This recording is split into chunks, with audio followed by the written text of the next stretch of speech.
नमस्कार विद्यार्थी मित्रांनो, स्पर्धा परीक्षा डिजिटल लर्निंग या यूट्यूब चॅनलवरती आपल्या सर्वांचं स्वागत आहे।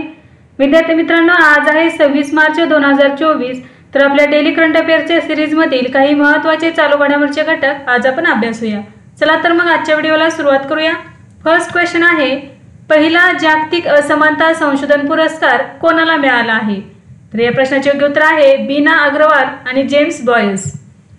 मार्च 2024 मध्ये प्रोफेसर जेम्स बॉयस आणि बीना अग्रवाल यांना पहिला जागतिक विषमता संशोधन पुरस्कार जिंकला आहे। त्यांनी लैंगिक असमानता, सामाजिक असमानता आणि पर्यावरणीय ऱ्हास यांच्यातील संबंध समजून घेण्यात योगदान दिले आहे। जागतिक विषमता प्रयोगशाळा सामाजिक असमानता संशोधनासाठी विज्ञान पीओ केंद्र जागतिक विषमता संशोधन यांनी संयुक्तपणे हा पुरस्कार प्रदान केला आहे। हा पुरस्कार दर 2 वर्षांनी देण्याचे ठरलेले आहे। बीना अग्रवाल या एक भारतीय विकास अर्थशास्त्रज्ञ आणि institute for global development university of Manchester UK येथे प्राध्यापक आहेत। म्हणजे बीना अग्रवाल या भारताच्या एक अर्थशास्त्रज्ञ आहेत आणि जेम्स के बॉयस हे अर्थशास्त्रज्ञ आहेत जे मॅसेच्युसेट्स एमहर्स्ट USA विद्यापीठात प्राध्यापक आहेत। नेक्स्ट आहे, नुकतीच सुरत डायमंड बाजाराच्या नवीन अध्यक्षपदी कोणाची नियुक्ती करण्यात आली आहे? तर याचे उत्तर आहे गोविंद ढोलकिया। मार्च 2024 मध्ये सुरत डायमंड बोर्सने गुजरातचे राज्यसभा खासदार गोविंद ढोलकिया यांची नवीन अध्यक्ष म्हणून नियुक्ती केली आहे।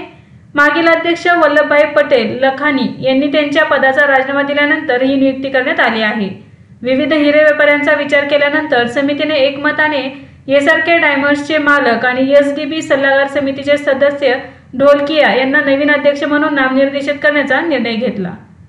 नेक्स्ट आहे, आशियातील सर्वात मोठे Indira Gandhi memorial tulip garden कोठे आहे जे लोकांसाठी खुले करण्यात आले आहे? तर याचे उत्तर आहे जम्मू आणि काश्मीर।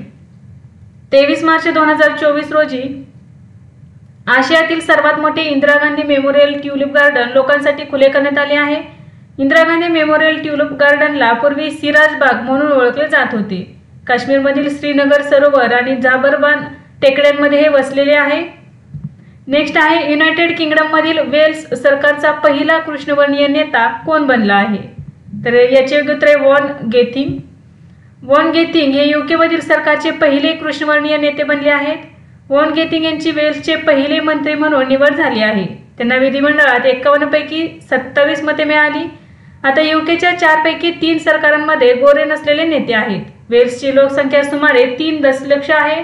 वेल्स हे इंग्लंड, स्कॉटलंड आणि उत्तर आयर्लंडसह युनायटेड किंगडमच्या 4 भागांपैकी एक आहे।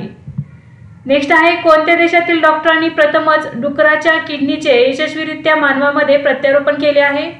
तर या प्रश्नाचे योग्य उत्तर आहे अमेरिका। मार्च 2024 मध्ये जगात प्रथमच डुकराच्या किडनीचे मानवामध्ये प्रत्यारोपण करून अमेरिकेतील डॉक्टरांना मोठे यश मिळवले आहे। अमेरिकेतील बोस्टन येथील शल्यचिकित्सकांच्या एका मोठ्या चमूने डुकराच्या किडनीचे 65 वर्षीय रुग्णामध्ये यशस्वीरित्या प्रत्यारोपण केले आहे। यापूर्वी डुकराची किडनी तात्पुरत्या स्वरूपात ब्रेन डेड लोकांमध्ये प्रत्यारोपित केली जात होती।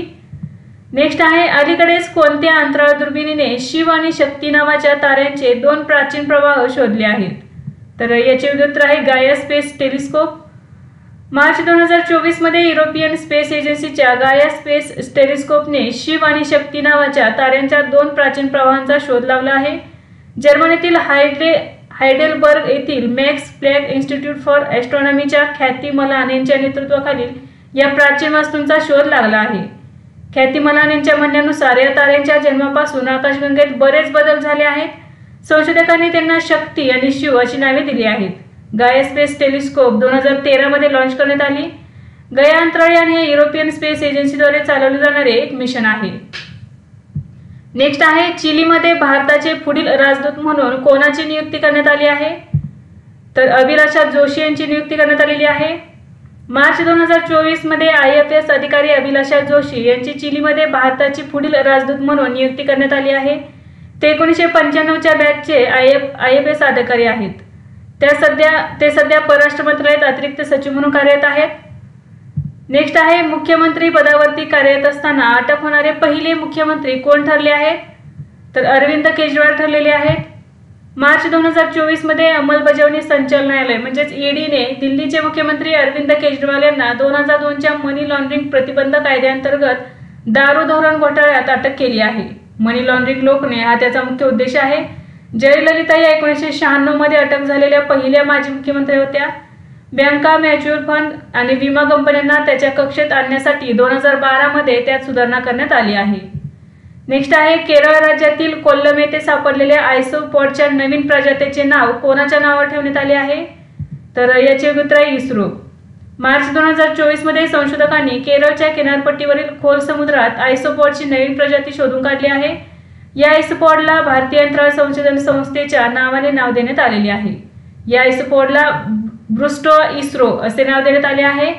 आयसोपॉड हा एक सागरी जीव आहे। हा जीव खोल समुद्रतळावर राहतो आणि माशांचे शव आणि वरून खाली पडलेल्या इतर मलबा खातात।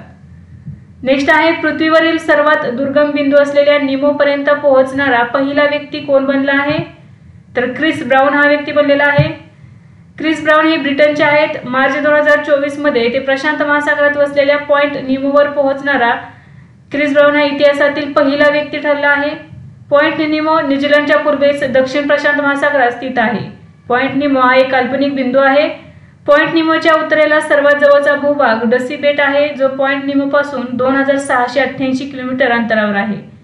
हवेजे लुकाटेला आणि 1992 मध्ये संगणक प्रोग्राम वापरून पॉइंट निमोची गणना केली होती। नेक्स्ट आहे T20 सामन्यात 12,000 धावा करणारा पहिला भारतीय फलंदाज कोण ठरला आहे? तर याचे उत्तर आहे विराट कोहली। विराट कोहली हा T20 सामन्यात 12,000 धावा करणारा पहिला भारतीय फलंदाज ठरला आहे। तसेच जगातील तो सहावा फलंदाज ठरला आहे। विराट कोहली यांनी 360 डावात ही कामगिरी केली आहे। या यादीत अव्वल स्थानी वेस्ट इंडिजचे क्रिस गेल आहेत। त्यांनी T20 क्रिकेटमध्ये 14,562 धावा केल्या आहेत। नेक्स्ट आहे भारत आणि मॉरिटानिया यांच्यातील प्रथम परराष्ट्र कार्यालय सल्लामसलत कोठे आयोजित करण्यात आली होती? तर याचे उत्तर आहे नौकचॅट। मार्च 2024 मध्ये भारत आणि मॉरिटानिया यांच्यातील पहिल्या परराष्ट्र कार्यालयातील सल्लामसलत नौकचॅट येथे आयोजित करण्यात आली। सल्लामसलत दरम्यान द्विपक्षीय, प्रादेशिक आणि परस्पर हिताच्या जागतिक मुद्द्यांवर विस्तृत चर्चा करण्यात आली। भारत आणि मॉरिटानिया यांनी नवी दिल्ली येथे पुढील परराष्ट्र कार्यालय सल्लामसलत आयोजित करण्याचे मान्य केले आहे। 2021-2022 मध्ये 108 दशलक्ष US वरून 2022-23 मध्ये ते जवळपास 3,378 दशलक्ष US पर्यंत वाढलेले आहे। जून 2021 मध्ये नौकचॅट मधील भारतीय निवासी मिशन उघडण्यात आले आहे। नेक्स्ट आहे अलीकडेच मायक्रोसॉफ्टच्या AI विभागाचा प्रमुख म्हणून कोणाची नियुक्ती करण्यात आली आहे? तर मुस्तफा सुलेमान यांची नियुक्ती करण्यात आलेली आहे। मार्च 2024 मध्ये मायक्रोसॉफ्टने ब्रिटिश AI प्रणेते मुस्तफा सुलेमान यांना त्यांच्या AI विभागाचे प्रमुख म्हणून नियुक्त केले आहे। ते गुगलच्या डीप माइंडचे सहसंस्थापक आहेत। तर मायक्रोसॉफ्टच्या AI विभागाचे अध्यक्ष कोण झालेले आहेत बघा, मुस्तफा सुलेमान। नेक्स्ट आहे अलीकडेच ॲक्सेसिबिलिटी हेल्प डेस्क कोणी सुरू केला आहे? तर DY चंद्रचूड यांनी सुरू केलेला आहे। मार्च 2024 मध्ये भारताचे सरन्यायाधीश DY चंद्रचूड यांनी दिल्लीतील सुप्रीम कोर्ट कॉम्प्लेक्समध्ये सुलभता हेल्प डेस्क म्हणजेच ॲक्सेसिबिलिटी हेल्प डेस्क सुरू केला आहे। न्यायमूर्ती रवींद्र भट यांच्या अध्यक्षतेखालील समितीच्या अहवालावरून सुरू करण्यात आलेल्या मिशनांतर्गत हा उपक्रम सुरू करण्यात आला आहे। विशेष गरजा असलेल्या लोकांसाठी सर्वोच्च न्यायालय प्रवेशयोग्य बनवण्याच्या उद्देशाने समितीने अनेक सूचना केल्या आहेत।